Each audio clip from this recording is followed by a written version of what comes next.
Hey everyone, welcome back. Today, we're diving into a topic that's crucial for couples managing their finances together: how to share your Monarch Money budgets with your spouse. If you're using Monarch Money, you know it's a fantastic tool for tracking expenses and setting financial goals, but sharing it with your partner can take your money management to the next level.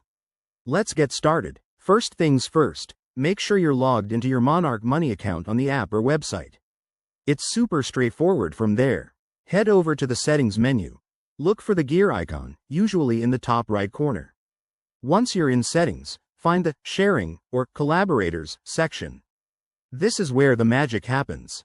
Now, click on Add Collaborator and enter your spouse's email address. Monarch Money will send them an invitation link. Before you hit send, you can set permissions, like whether they can view only or make changes. This ensures you're in control of what they can access. For example, if you're both contributing to a joint budget, you might want full access for seamless collaboration. On your spouse's end, they'll receive an email with the invite.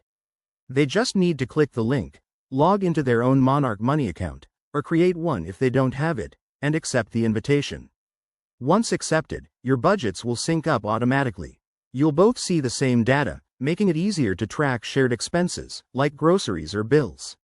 A quick tip: before sharing, have a chat with your spouse about your financial goals. This way, you're not just sharing data but building a team approach to money. Remember, open communication is key to avoiding any surprises. And there you have it. Sharing your Monarch Money budgets with your spouse is a simple process that can strengthen your financial partnership. If you found this helpful, give it a thumbs up and subscribe for more tips on smart money management. Thanks for watching, and I'll see you in the next video.